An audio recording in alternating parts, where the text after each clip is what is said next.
Conor McGregor versus Michael Chandler. That's like a real-life clash of titans.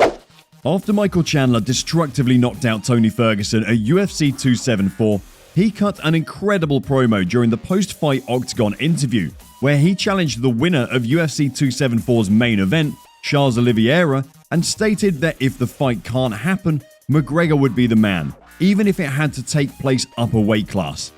In Chandler's words, he said, "Conor McGregor, you've got to come back and fight somebody. I'm the most entertaining lightweight on the planet. But I want to up the stakes, Conor. I want you at your biggest. I want you at your baddest, and I want you at your best.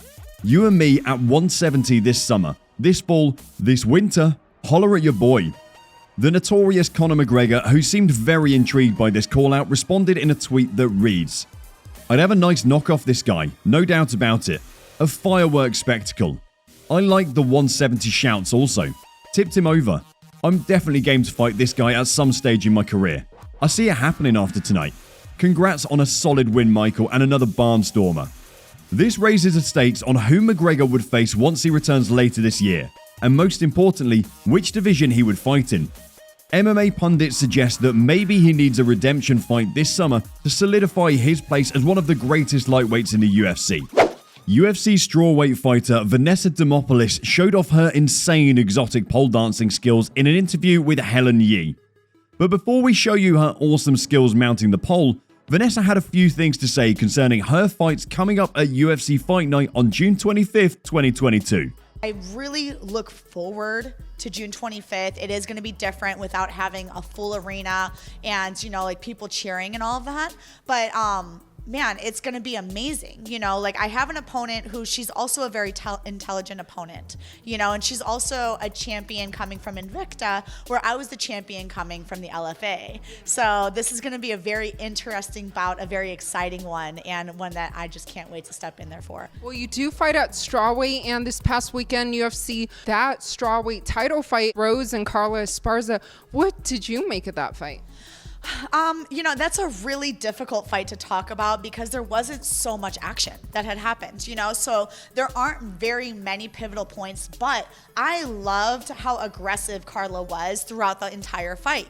She was constantly pushing the pressure as much as she possibly could to try to gain a reaction from Rose. And in fact, I think Carla might have thrown more strikes than Rose even during the fight. So that was kind of cool. And then it was cool to see Rose even take Carla down in the last 10 seconds of the 5th round, So you saw the wrestler outstrike the striker, and then you saw the striker take down the wrestler. There were some cool moments in there that I think people aren't giving enough credit to. It was a cool fight to watch. Man, it was so amazing to see the fact that they had fought 8 years prior for the same championship belt. And I've gotten to watch Carla all these years just kind of slowly inching her way back to that title contention, and then the fact that she got to fight, it could have been anybody, it could have been Wei Li, it could have been Jessica Andrade, but she got to fight the same person that she fought 8 years ago to now regain the belt again. That was a really cool moment, I think, a historic one that, people need to talk about a little bit more when it comes to that. And for all your fans who can't wait to watch you return to the Octagon June 25th, what would you like to let them know? Be excited, be ready. You guys already know, we're bringing the fire, we're bringing the heat, and I'm super pumped to be out there. So I hope you guys are super pumped to watch me be super pumped, to be able to fight, because I love fighting. And if you're watching this, you love fighting too. So let's all love what we're doing and go out there and be awesome on June 25th. Okay. And now, the moment we've been waiting for.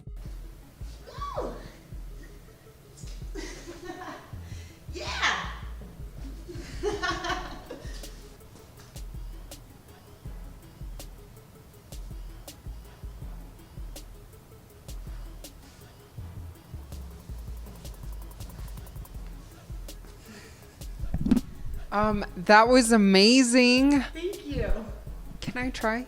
I would love for you to try. I'll show you some things. Okay.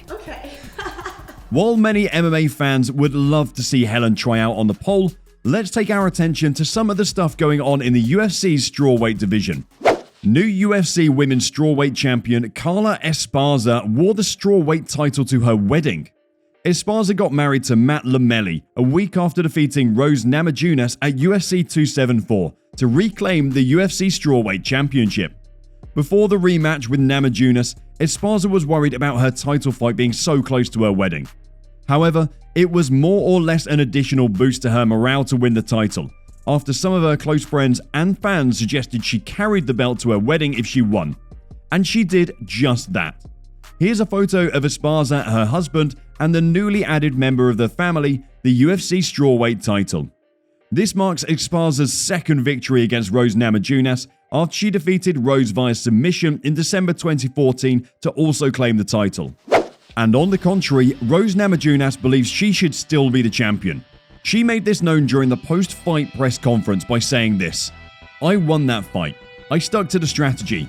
I felt as if I landed more shots. I even took her down. None of her takedowns were significant or any control time. She hit me with, I'd say, one good punch, and maybe another time her forearm clashed into my nose at some point when we were both standing up. But other than that, maybe a couple low kicks, but I didn't feel them or anything." I thought, okay, maybe, but I don't know what you can even count. The low kicks maybe, but the low kicks weren't even hurting me. They really didn't do anything. The takedown maybe. Maybe all her attempts, but I stuffed all of those. I don't know how many times she tried to grab me, but really, I don't get no credit for good defense.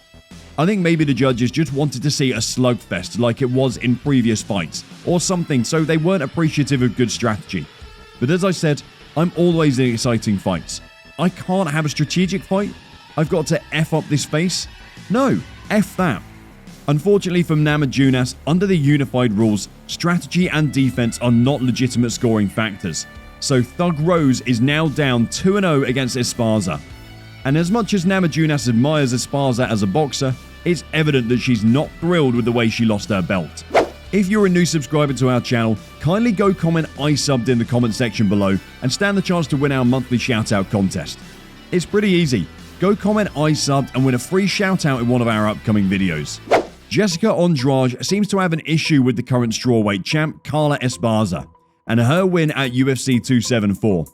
Jessica tore the entire division apart on Twitter, venting her anger on Carla Esparza's performance against Rose Namajunas at UFC 274, and dubbing Esparza the champion of boredom.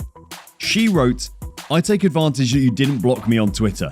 I want to say that your fight yesterday was the worst in strawweight history. Champion of boredom. I can't wait to rip your head off. Congratulations on the boredom belt, but fans of this sport want to see a massacre. I'll do, at Carla Esparza." This tweet came after Jessica Andrade proposed being the #1 contender to fight Carla Esparza for the strawweight title. She posted a photo of herself on Instagram with the caption, "Well, I think the fight that makes the most sense now is between me and Carla Esparza, because in the division we have a match between Joanna and Welly. Mariana Rodriguez, who would possibly be a challenger, has already lost to her. Only me left. So come on here." Available as always at UFC, at Dana White, at Mick Maynard too. Just tell me the day and location. Mail me, I'm ready. And taking advantage, Carla, could you unblock me from your Instagram because I can't even tag you? I don't know why I bother you so much. We can resolve our differences now in the octagon. At this point, Jessica definitely got the attention of MMA fans. But when she didn't get a reply from Esparza or the UFC, she turned up the heat and blew the roof off Carla Esparza one more time. After SoCal News Group deputy sports editor Brian Martin quoted her tweet insinuating that Joanna Jędrzejczyk and Tatiana Suarez returning to the strawweight division would be fire, Andrade quoted his tweet, saying, "Any of us would have put up a better fight than the champion of boredom did yesterday. Shame on the division. Worst fight in the division's history at Carla Esparza." But she didn't end there. She posted another tweet that reads, "The logic of the game is basic. I already fought with all the best of the division and champions. Joanna, Rose, Welly, only Carla is missing. Now the other girls still haven't fought with the former champions' tops. Fight them first, then take your chance." Andrade is coming off another career-best performance in less than a month. She became the first UFC fighter to finish an opponent with a standing arm triangle choke after she tapped Amanda Lemos in the main event at UFC Vegas 52. It was her second straight win after a loss to flyweight champion Valentina Shevchenko, and her first bout at 115 pounds since losses to Namajunas and Zhang accelerated her weight gain. Be sure to check out this other video showing on your screen, and bye for now.